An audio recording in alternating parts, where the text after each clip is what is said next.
Hi there, welcome to my views and news. Two news stories for you. Both are very important. First one is about the confrontation between TPLF and federal government. Yamabi warned TPLF against holding General Assembly conference this week.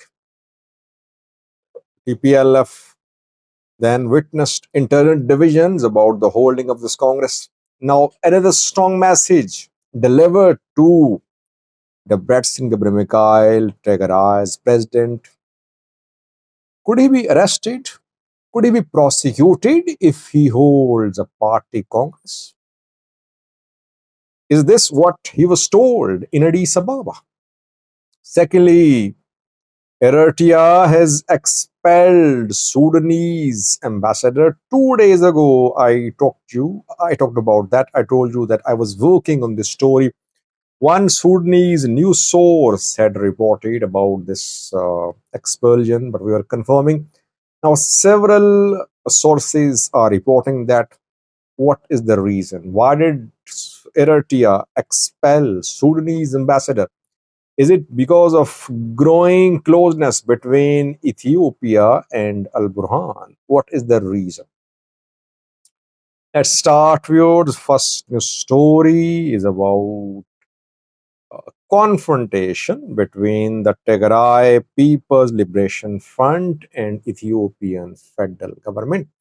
TPLF announced to hold a party congress a few days ago. It said that by the end of this month, a party congress will be held, and the performance of party leaders will be evaluated.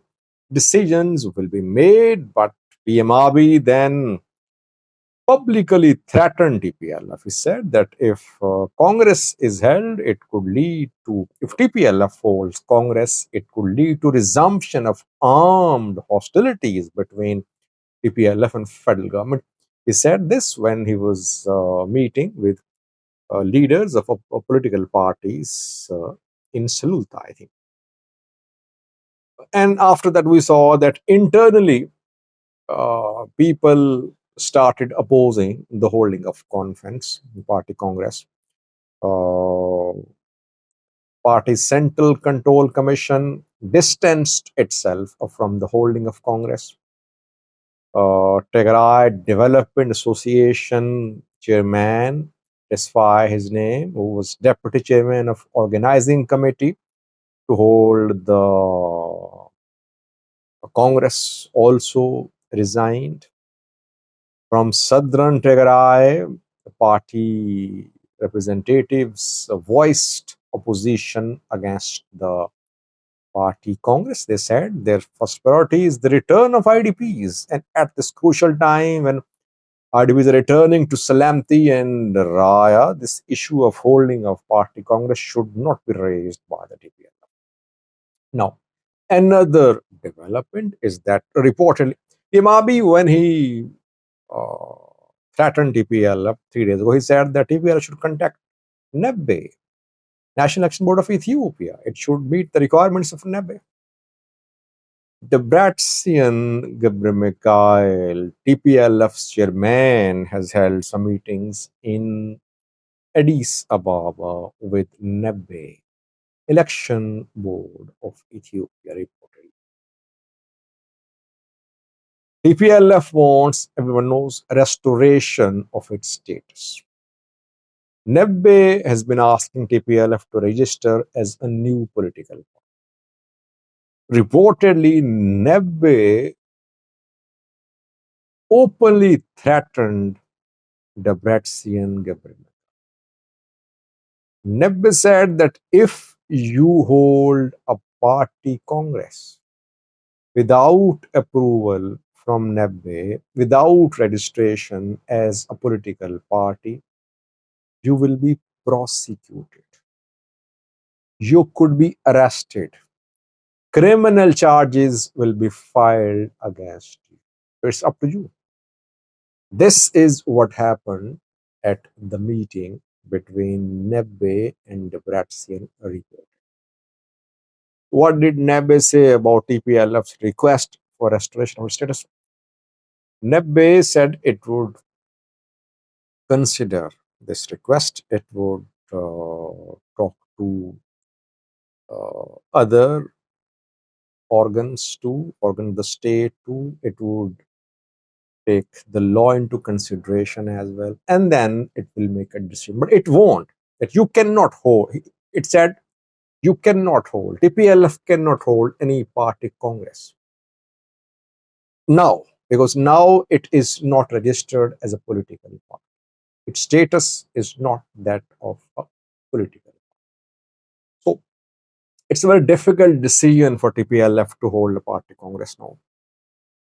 Opposition from within, opposition from outside, from inside, from outside. From outside, federal government never threatening TPLF. If TPLF decides against holding party congress, would it be a sign of weakness? Would it mean that TPLF has surrendered to federal government? Let's see. It's a very difficult decision for TPLF. TPLF would like to keep its independence, which it seems is difficult for the party to exercise in the current scenario. Let's see. Secondly, because it has been confirmed now, almost confirmed, not official confirmation, that Eritrea has expelled Sudanese ambassador. 2 days ago, we learned about this expulsion. One Sudanese news source reported about this expulsion. No official statement from Eritrean government or Sudanese government. Khalid Abbas is a Sudanese ambassador to Eritrea. He was given 72 hours to leave Eritrea, reported. The question is, why was he expelled from Eritrea? Because Eritrea is on good terms with Al Burhan, military chief of Sudan. Al Burhan has visited Eritrea twice, I think, in the last 1 year or so. Eritrea backs Al Burhan government. Eritrea is against RSF's expansion into eastern Sudan. One main concern for Eritrea is that it wants to keep RSF away from its borders.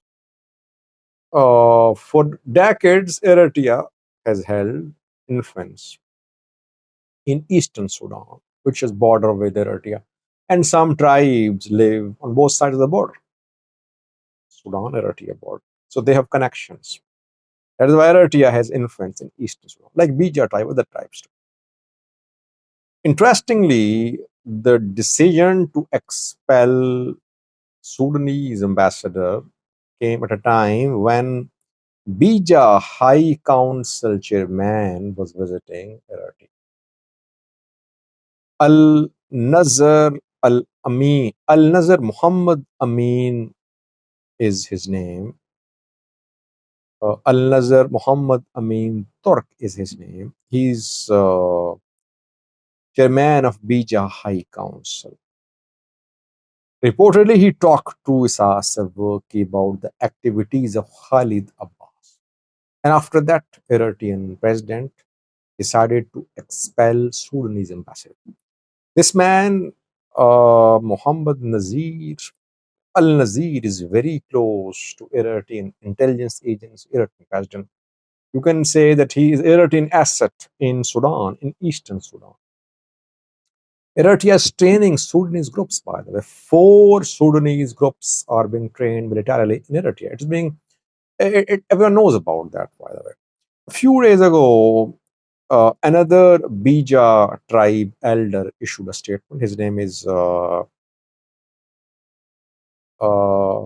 he is political secretary of Bija High Council. And he said that Eritrea was training 4 groups of fighters. These groups are affiliated with National Congress, the ruling party of Omar al-Bashir, former ruler. Party was removed from power when military took over, after military and civilians were they joined to form a government after the removal of Umar al-Bashir. So the political secretary of Bija Council accused Eritrea of backing elements of previous regime of Umar al-Bashir. And then al-Nazir went to Asmara after that. Sudanese ambassador was expelled. So it seems that this expulsion of Sudanese ambassador from Asmara is about what is happening in eastern Sudan. Eritrea wants to ensure its influence in eastern Sudan. It is backing its asset. And according to Al-Nazir, Khalid Abbas was involved in some activities which are against Eritrea, which are against this Bija tribe group.